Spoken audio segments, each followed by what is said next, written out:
우리나라 속담에 믿는 도끼에 발등 찍힌다 하는 속담이 있어요. 그래서 믿었던 사람에게 배신을 당하는,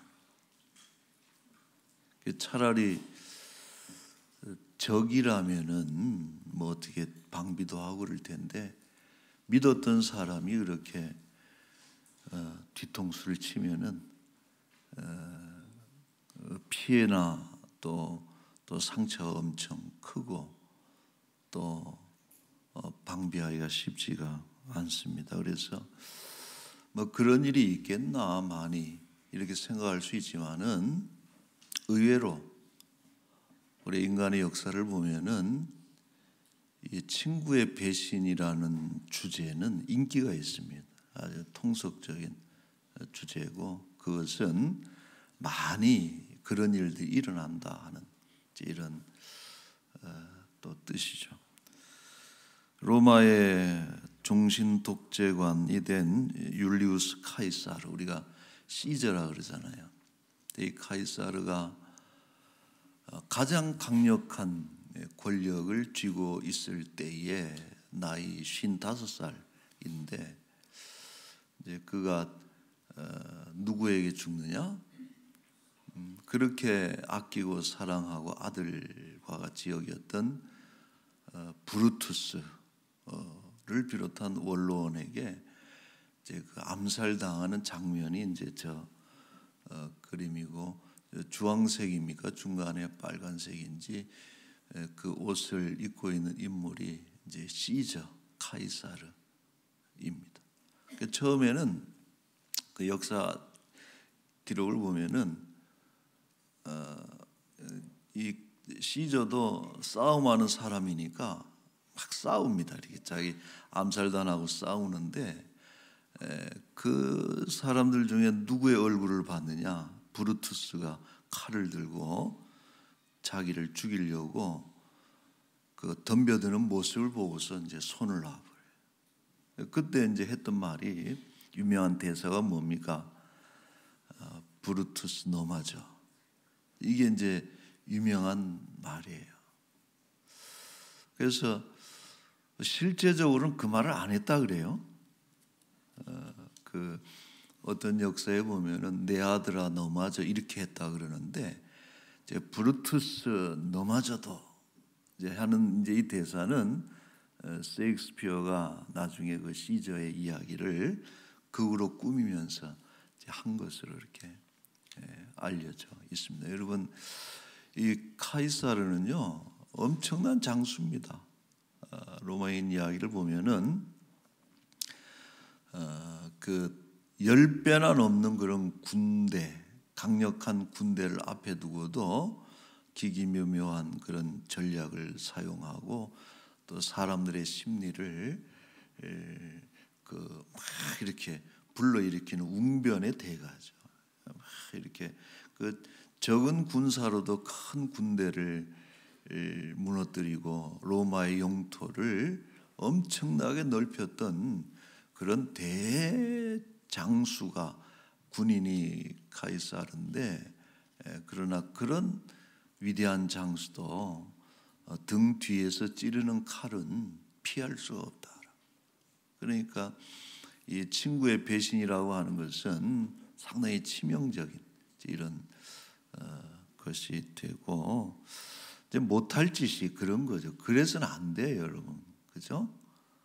그 친구를 또 어떻게 보면 뭐 배신당한 사람들도 있겠지만은 사실 우리도 배신해 본 적도 있을 거고, 그래서 이것은 우리가 할 바가 아니다 이런 생각이 드는데, 시편 55편은 다윗의 그 작품인데, 표제어에는 그 배경이 등장하지 않지만 내용을 볼 때 이것은 그 친구의 배신을 다룬 그런 작품이다 하는 것을 우리가 내용을 보면 알 수 있고, 그래서 그 다윗의 그 스토리 중에 이렇게 잘 살펴보면은 이제 그런 것에 해당되는 이야기가 뭐냐? 그래서 이제 주경가들이 이 배경을 꼽기를 압살롬의 반역이다.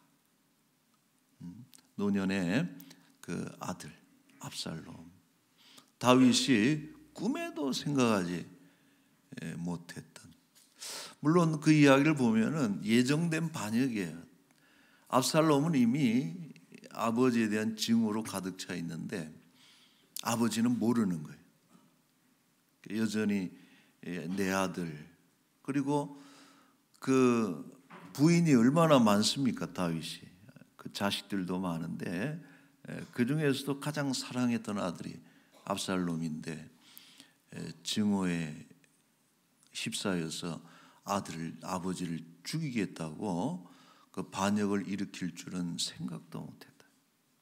그래서 이 55편에는 이 배신을 당한 다윗의 감정, 그리고 또 그런 위기를 어떻게 넘어가는지 우리가 알 수 있는 그 내용들이고, 또 더 타격적인 것은 이 압살롬의 반역에 헤브론이 합세했다는 거예요. 헤브론은 다윗의 정치적인 고향이거든요. 다윗을 왕되게끔 만들었던 그 주민들이 헤브론의 주민들이고 헤브론이 그 어떤 근거지인데 이미 헤브론이 돌아섰어요. 돌아서고 압살롬 편에 섰고, 거기다가 또 다윗이 충격을 입은 것은 아히도벨의 변절이라는 거예요. 아히도벨은 그 다윗의 책사입니다. 그래서 수많은 전쟁, 그 사울과의 전쟁, 또 주변 육국 6나라와의 어떤 전쟁 가운데서 다윗을 승리하게 만들었던 그런 좋은 전략을 짜냈던 책사가 아히도벨이고, 또 친구가 아히도벨이고, 또 믿음 안에서 서로 같은 믿음을 가지고 하나님을 섬겼던 신하와 왕의 관계이지만은 정말 친구처럼 여겼던 인물이 아히도벨인데, 이 아히도벨이 돌아선 거예요. 변절해서 다윗을 죽이는 날카로운 칼로 변하는 이런 상황. 그러니까 여러분, 압살롬과 아히도벨의 결합이라고 하는 것은 이 위협을 느끼지 않을 수 없는, 다윗이 노년에 그 맞이한 절체절명의 위기라고 할 수 있는 이런 것을 배경으로 하고 있습니다. 자, 오늘 시편에는 이 배신을 당한 다윗의 감정이 세 개가 두드러져 나타나는데, 이것은 또 일반적인 것이기도 해요. 우리가 누군가 믿는 사람으로부터 배신을 당했을 때 가지는 감정이 이것이다 생각을 하는데, 3단계입니다. 첫째는 두려움이죠.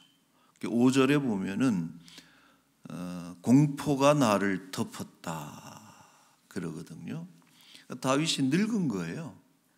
전에는 젊어서는 더 숱한 위기 속에 있었지만은 그때는 뭐 그 깡이 있는 거예요. 깡도 있고 패기도 있고 내가 하나님 안에서 뭐든지 할 수 있다라고 하는, 그래서 위기 속에서도 이겨낼 수가 있었는데, 이제 다윗이 편안하고 그 가장 그 완벽한 권력을 가지고 신하든 백성들이 다 그 앞에서 무릎 꿇고 순종하고, 또 궁에서 편안한 노년의 삶을 즐기는 때 일어나는 이 사건은 다윗에게 어떤 공포를 주었냐면은, 아, 이렇게 끝나나, 이제는 끝이구나.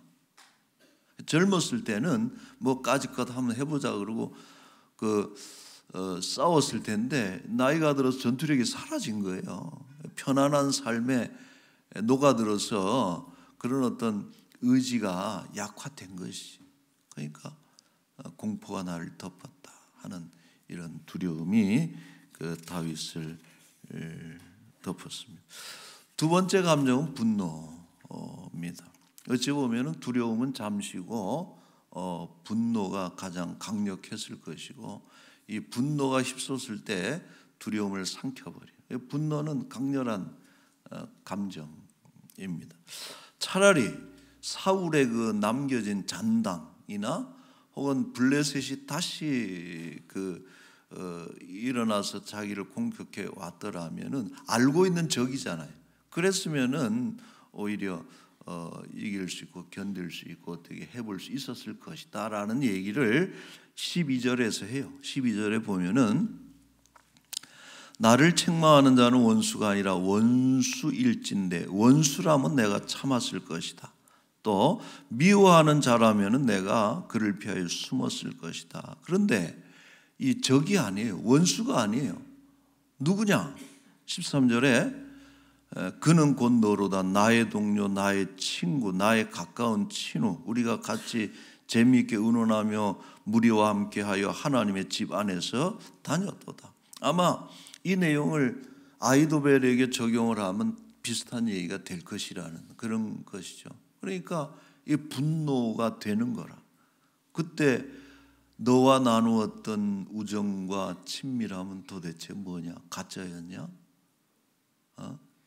너 그런 사람이었어 하고서 어떤 그 감정이 그 분노에 아들한테는 그러지 않더라고요. 보니까 아들에게는 그저 미안할 뿐인 마음을 가지고서 오히려 압살롬에 대해서는 그런 마음을 가지는데 아히도벨에 대해서는 정말 격렬한 분노의 감정을 다윗이 가지면서 이 아히도벨을 향해서 저주하는데 9절에 이런 보시면은 내가 성내에서 강포와 분쟁을 보았사오니 주여 그들을 멸하소서 그들의 혀를 잘라버려 주세요. 여러분 이런 기도 해본 적 있어요? 주여 우리 김 집사님이 혀를 그냥 다른 성씨를 얘기하면 또 삐질까 봐 내가 김씨니까 우리 김 목사님 혀를 그냥 이 저주의 기도죠. 저주하는 기도. 자, 그 다음에 또 이제 15절에도 그런 얘기를 해요. 사망이 갑자기 그들에게 임하여 산채로 살아있는 채로 지옥에 내려갈지어다 하고서 기도하면서 하나님 앞에서 이런 어떤 저주하는 기도. 이런 기도는 잘못된 기도죠. 하나님이 이런 기도 듣지 않습니다. 이런 기도 해서는 안 되는 것이고 부적절하죠. 그러나 흥미로운 것은 다윗이 이런 기도를 자주 합니다. 근데 사실 이것이 인간의 연약함이라는 거예요. 여러분 우리가 가만히 생각해 보세요. 하나님 앞에 막 급하게 앉아서 기도할 때 정돈된 마음으로 기도한 적은 많지 않습니다. 우리가 뭔가 기도의 필요성을 느끼고 기도 잘 우리가 못할 때가 많잖아요. 그러나 급하게 없는 시간 빼서 급하게라도 앉아서 기도할 때는 그게 급하기 때문에 그렇거든.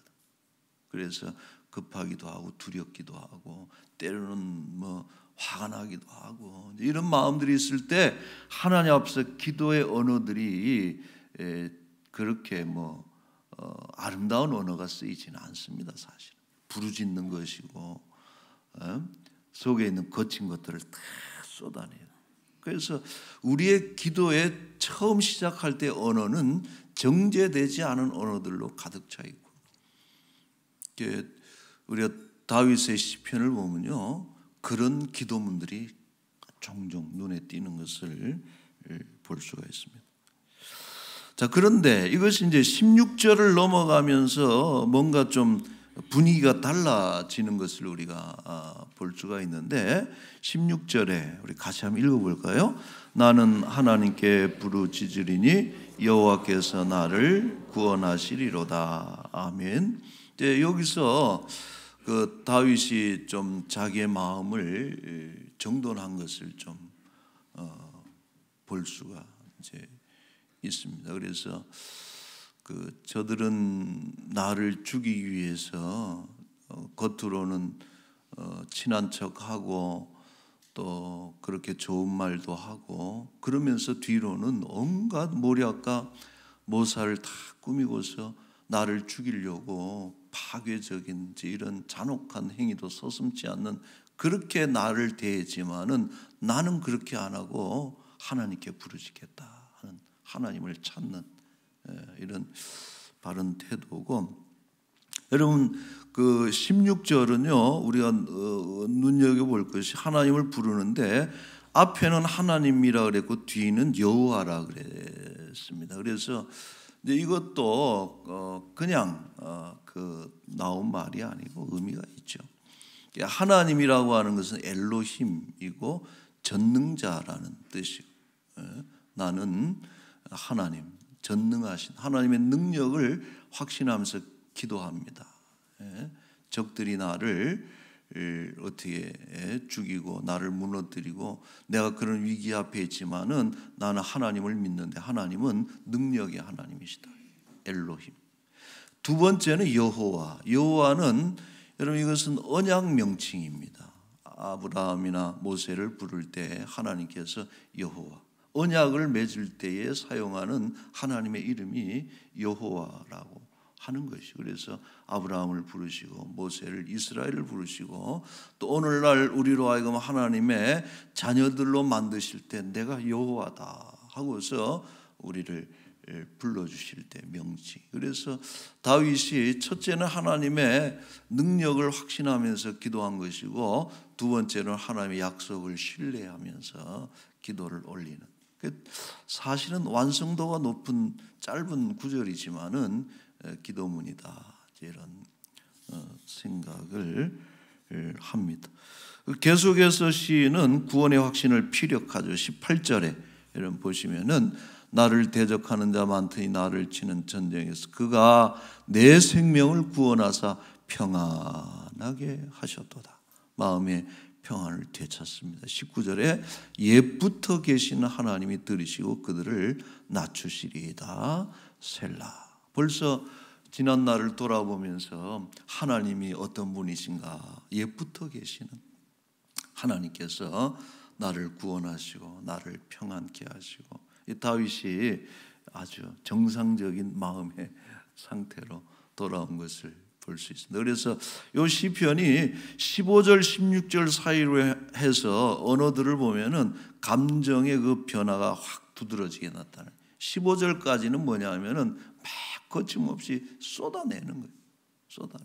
근데 어때요, 여러분? 쏟아놓고 나면은 마음이 어떻습니까? 후련한 거예요. 하나님 앞에서. 근데 이렇게 쏟아내는 거는 옆에 누가 있을 때 기도하면 안 돼요, 여러분. 저놈의 혀를 그냥 잘라주시고, 저놈을 그냥 산채로 그냥 불구덩이 속에 지옥불에 그냥 던져주시죠. 그럼 궁금해, 누구를 그렇게 하자는 건지 이렇게. 네. 그래서는 안 되고 어디 산속에 가든지 해서 이렇게 하여튼 하나님 앞에서 다 쏟아내는 것이. 근데 하나님 앞에 안 쏟아내면 꼭 남편한테 쏟아내더라고요. 뭐 아내한테 쏟아내고, 안 되면 목사님 찾아갖고 쏟아내고, 하나님한테 쏟아내요. 그러고 나니까 다윗이 마음이 싹 이렇게 정돈돼요. 16절 이후부터는 이제 그런 기도들. 그래서 오늘 시그니처 말씀입니다. 22절 말씀. 이런 참 위대한 그런 권면을 하는 것이죠. 같이 한번 읽어볼까요? 내 짐을 여호와께 맡기라. 그가 너를 붙드시고 의인의 요동함을 영원히 허락하지 아니하시리로다. 아멘. 맡겨야 돼, 하나님께. 이게 내가 분노한다고 될 일이 아니고, 내가 두려워한다고 해서 이 두려움의 상황에서 벗어나는 것도 아니고 하나님께 맡겨야 된다. 그러면 붙잡아 주시고 의인의 요동함을, 지금 다윗이 얼마나 흔들린 모습을 보여줬어요. 내 기도하면서 하나님께 맡겨야지. 하나님이 알고 계시는구나, 내 마음을.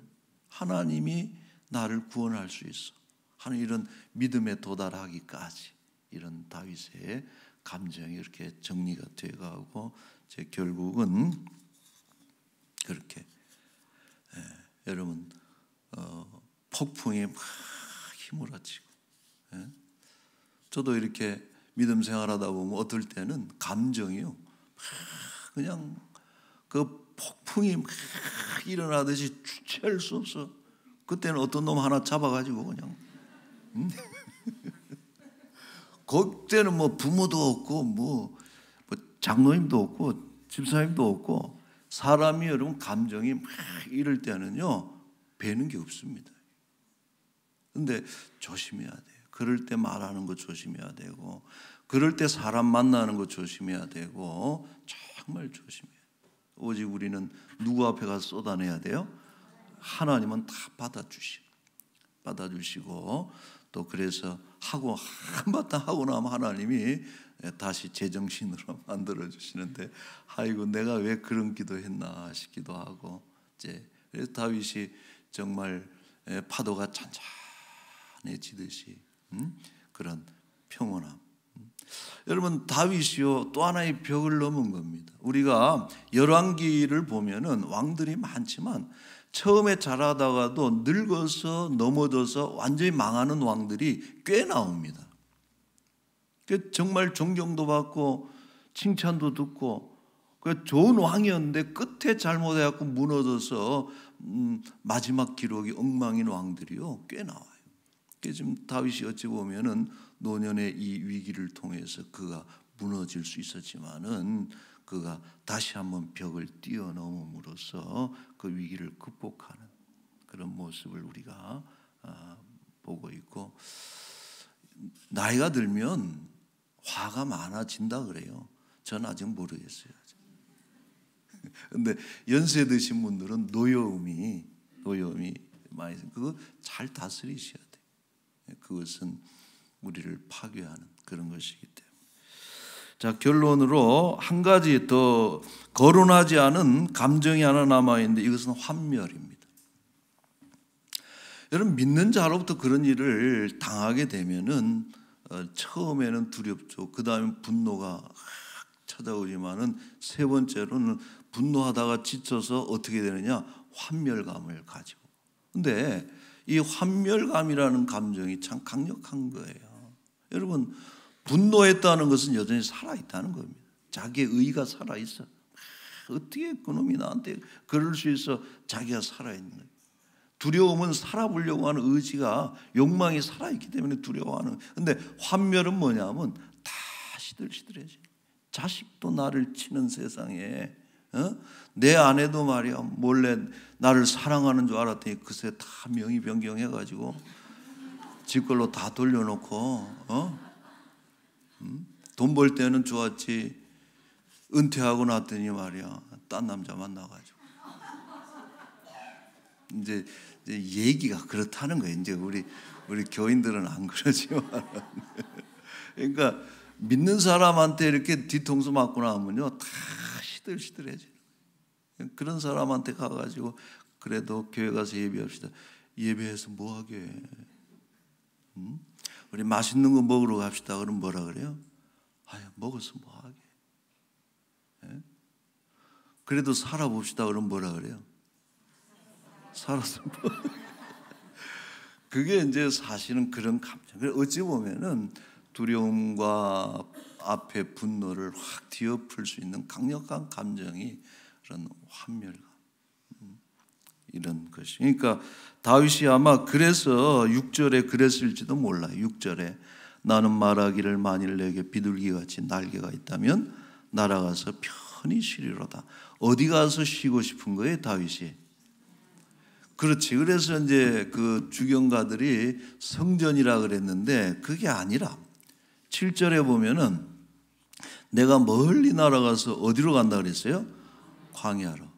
사람들 없는 곳에 꼴배기 다 싫은 거예요. 어디 아무도 없는 곳에 가서. 여러분 그런 생각 해본 적 있어요, 없어요? 있어요? 다 꼴배기 싫고 아무도 없는 데 가서. 예? 그런 마음, 다윗의 마음에 지쳐 있는 것이. 성전이 아니고 광야에 머무른다는 말은 그런 어떤 심경을 보여주고 있는 것이죠. 여러분 그러나 그럴수록 우리가 하나님을 찾아야 된다. 다윗이 악다구니를 쓰듯이 기도하는 것이 이것이 다윗의 믿음입니다. 그리고 기도할 때 두려움의 문제도 해결되고 또 분노의 문제도 해결되는 것이고 그렇잖아요. 사람이 다 그렇지 뭐. 예? 여러분, 사람은요, 우리가 궁극적으로 신뢰할 대상은 아닙니다. 우리가 사랑할 뿐이고 때로는 긍휼로 바라봐야 될 대상이지, 어떤 오직 신뢰할 이는 누구냐? 하나님 한 분밖에 없는 것이고, 그 안에서 사람은 연약한 거예요. 여러분들도 뒤통수 맞아봤지만 여러분들은 안 때려봤냐고. 다 우리 연약함 속에 죄성 가운데 있는 그런 것이. 다윗이 기도하면서 이런 것들을 깨닫게 되는 것이고, 다시 한번 우리 하나님을 신뢰하고 맡기는 것이고, 마음의 평안을 얻는 그런 모습입니다. 바라기는 오늘 우리들 가운데 이런 쓰레기 같은 이런 감정들, 뭐 어쩔 수 없이 가지는 감정이지만은 정말 해로운 감정들이죠. 이런 것들이 두려움이나 분노나 환멸감이나 이런 쓰레기 같은 감정들이 우리 다 털어버리고 하나님 안에서 평화를 얻기를 원합니다. 자, 한 가지만 질문하고 마칠게요. 6절 말씀대로 여러분 날개가 있으면은 여러분 제일 먼저 어디 가고 싶어요? 날개 있으면. 하여튼 그 인간이 안 보이는 데를 한 10몇 년 전에 단동에 가서, 중국이죠, 심양 단동에 가서 그 배를 타고 남과 북 사이에 그 흐르는, 우리 그때 같이 가셨던 장로님들도 계시는데, 그 가면서 야, 그 정말 좁아요. 중국하고 북한 그 거리가 아주 좁은데 그 가까이인데 못 들어가고 그러는데, 참 부러운 놈이 하나 있는데 누굽니까? 새 한 마리가 지는 놀리듯이 왔다 갔다 하고, 너는 못 가지롱 하고 이렇게 하면서, 그때 이제 가졌던 감정이 뭐냐면, 야, 내가 진짜 새가 되고 싶다. 가서 좀 날아가서 보고 싶기도 하고, 우리 역사의 현장 평양도 가보고 싶고 신우주도 가보고 싶고 이런 어떤, 그리고 또 교회도 가보고 싶고 이런 생각을 한 적이 좀 있었습니다만은, 여러분들은 날개가 있다면은 어디로 날아가겠습니까? 바라기는 어디로 도망갈 생각하지 마시고 하나님의 품으로 날아가고 하나님 항구에서 닻을 내리고 영원한 평화를 누리시기를 축복합니다. 친구가 배신해서 너무 괴로워. 그럼 어디로 가야 돼요, 여러분? 어디로 가야 돼요? 교회 중에서도 어디를 와야 돼요? 교회 중에서도?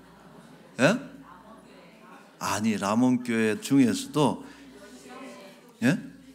기도처를 가야 되니, 이번에 만든 기도처에 가서 주여 하고 이렇게 부르짖으면 되지. 하나님 품 안에서 하나님 항구에서 닻을 내리고 여러분 참된 평화를 누리시기를 축원합니다. 아멘. 기도하겠습니다.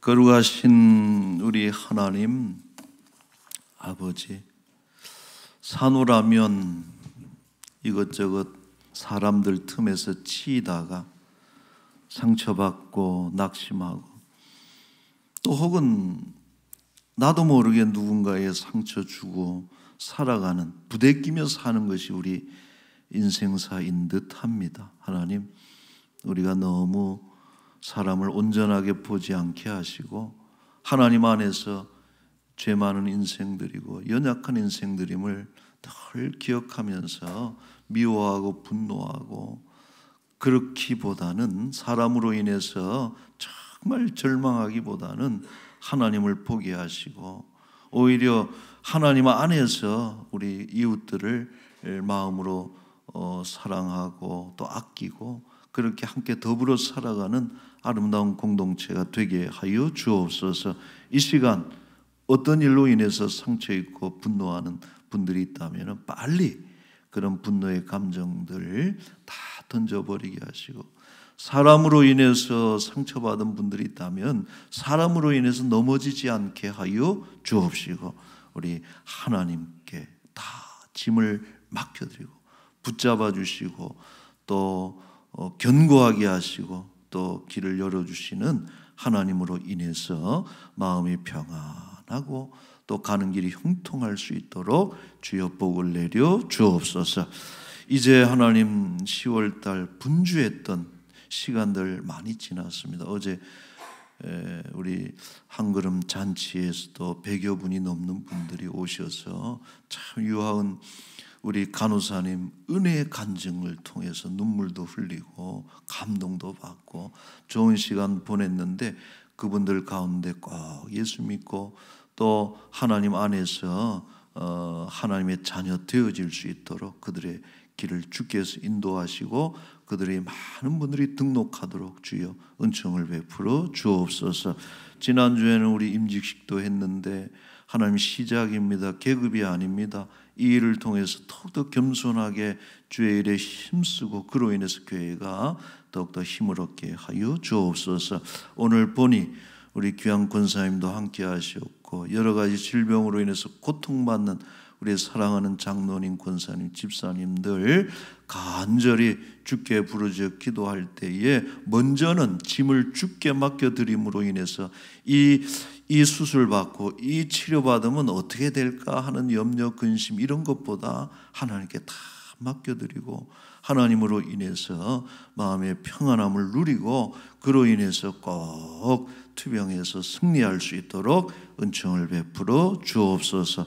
이 한 주간도 우리와 동행하시기를 간절히 소망하며 특별히 우리 사랑하는 자녀들 며칠 안 남았습니다. 11월 13일 38명의 우리 수험생들이 이번에 수능 시험을 치를 때에 주께서 지혜 청명 더해 주시고 담대함 주셔서 시험을 잘 치르게 하여 주옵소서. 감사하며 예수님의 이름으로 기도하옵나이다. 아멘.